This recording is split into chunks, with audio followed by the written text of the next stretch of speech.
Hi there, it's Babs from Yarn Academy, and today I'm going to show you how to work double cables on Brioche. There's already a tutorial to show you how to work a single cable, so have a look for that one if you need to know the basics. But now I'm going to be working on 2 brioche stitches at a time that are being worked, which actually means that you'll be working with 1, 2, 3, 4, 5, 6 stitches to be taken to the back or to the front, working another 6 stitches and then working from your cable needle. So make sure absolutely that you have a loose tension when you're trying to work this number of stitches for a cable, otherwise you are going to be in a whole heap of trouble. But let's show you how this works.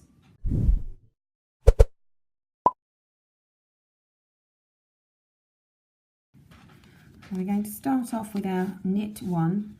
And because we've only got a few rows of cable to actually, a few rows of brioche to use for this technique, I'm going to start straight away by putting 6 stitches. So that's 1, the loop, slip stitch. So that's 1 brioche stitch or 1 set of 3. And we're now going to move on to our second brioche stitch, which gives us a total of 6 loops over our cable needle. I'm going to pull the cable needle to the back. And very, very loosely, I cannot stress this enough, we're going to work our next 6 stitches. So we slip, yarn over, knit 2 together, bring the yarn forward, slip, knit 2 together, and then we're going to work off the back of our cable needle.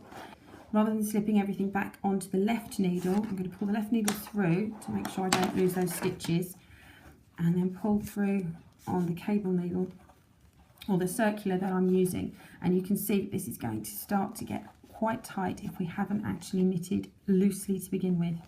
So then we slip 1 and continue the brioche, knitting 2 together, and then we slip 1 with the yarn forward.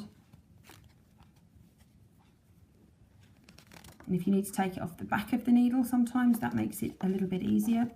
And then knit 2 together. And then continue with the remaining row of brioche stitches. Again, trying to keep everything loose if possible, which does look almost impossible, but it isn't. You can actually keep things loose enough.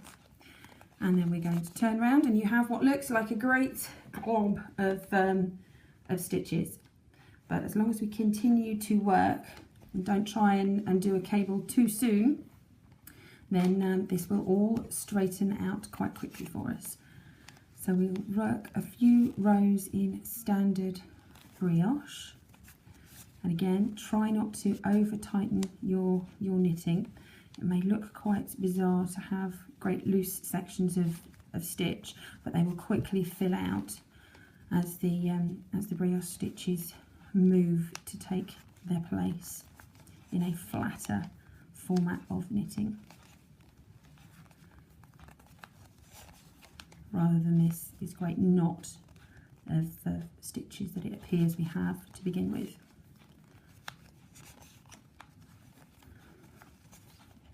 So already things are starting to even out. I will knit on a few more rows and show you what that looks like.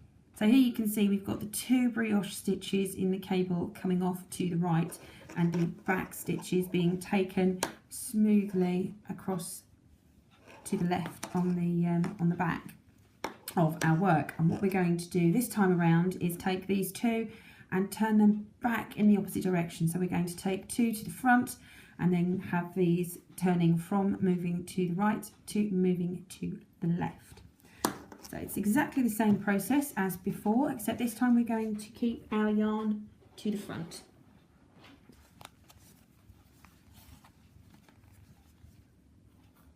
I put the yarn to the front before I start the cabling so that I know the yarn is where I want it to be.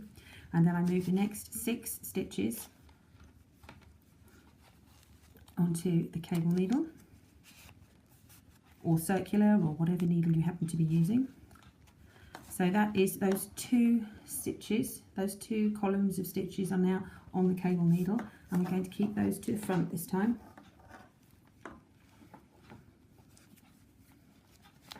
And again, we're going to keep everything nice and loose.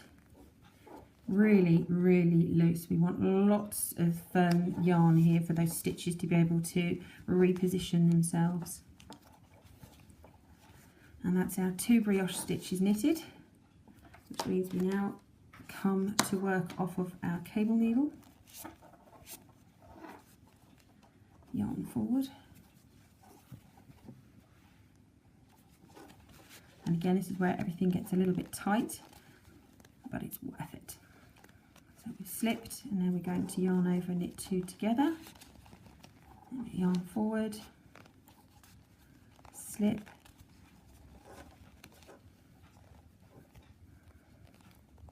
and knit the 2 together. And this is very, very tight. There we go. And then loosen it up as we move on. And then we finish off the row, and I will work several rows of straight brioche stitches so that we can then see the resulting cable turns. So now that I've done several more rows, you can see that we have our brioche that moves across, our brioche cables that move across to the right when the stitches are worked on the back needle, taken to the back, and then it curves back around to the left when the stitches are taken to the front of your work. Now, one word of relief or warning, I've worked with really chunky yarn, so it is far harder for me to be able to work the cables for brioche on chunky yarn than it is for working it on worsted, double knit, or indeed lighter yarn. And you need to be allowing yourself to have these extra long stitches where you're working the brioche to allow those stitches to space themselves back out so that you have a flatter fabric rather than one that is very chunky. So that is our cable being worked over 2 stitches as against just over 1 for brioche.